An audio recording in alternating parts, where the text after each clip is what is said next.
So if you faithfully obey the commands I'm giving you today, to love the Lord your God and to serve him with all your heart and with all your soul, then he will send rain on your land in its seasons, both autumn and spring rains, so that you may gather in your grain, new wine, and olive oil. He will provide grass in the fields for your cattle, and you will eat and be satisfied. Be careful, or you will be enticed to turn away and worship other gods and bow down to them. Then the Lord's anger will burn against you, and he will shut up the heavens so that it will not rain, and the ground will yield no produce, and you will soon perish from the good land the Lord has given you. Fix these words of mine in your hearts and minds, teach them to your children. See, I'm setting before you today a blessing and a curse. The blessing is if you obey the commands of the Lord your God that I'm giving you today. The curse is if you disobey the commands of the Lord your God and turn from the way that I command you today by following other gods which you have not known. Destroy completely all the places on the high mountains, on the hills, and under every spreading tree where the nations your dispossession worship their gods. Break down their altars, smash their sacred stones, and burn their Asherah poles in the fire. Cut down their idols of their gods and wipe out their names from those places. You must not worship the Lord your God in their way. The Lord your God will cut off before you the nations you are about to invade and dispossess. But when you have driven them out and settled in their land, and after they have been destroyed before you, be careful not to be ensnared by inquiring about their gods, saying, "How do these nations serve their gods? We will do the same." You must not worship the Lord your God in their way, because in worshiping their gods they do all kinds of detestable things the Lord hates.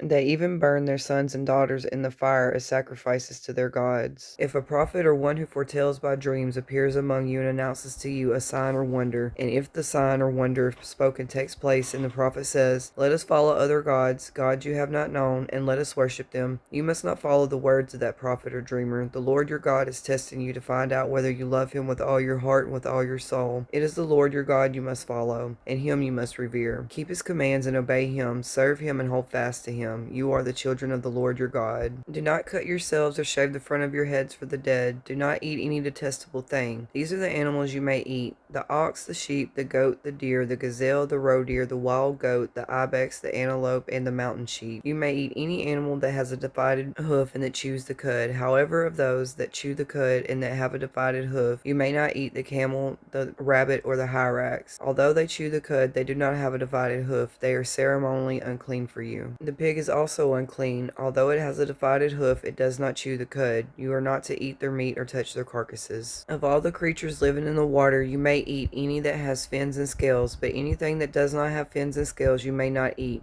for it is unclean. You may eat any clean bird. All flying insects are unclean to you. Do not eat them. Do not eat anything you find already dead. Do not cook a young goat in its mother's milk, and be sure you do not eat the blood, because the blood is the life, and you must not eat the life with the meat. You must not eat the blood. Pour it on the ground like water. Do not eat it, so that it may go well with you and your children after you, because you will be doing what is right in the eyes of the Lord. Be sure to set aside a tenth of all that your fields produce each year. Eat the tithe of your grain, new wine, and olive oil, and the firstborn of your herds and flocks in the presence of the Lord your God at the place he will choose as a dwelling for his name, so that you may learn to revere the Lord your God always. And do not neglect the Levites living in your towns, for they have no allotment or inheritance of their own. At the end of every 3 years, bring all the tithes of that year's produce and store it in your towns, so that the Levites who have no allotment or inheritance of their own, and the foreigners, the fatherless, and the widows who live in your towns may come and eat and be satisfied, and so that the Lord your God may bless you in all the work of your hands.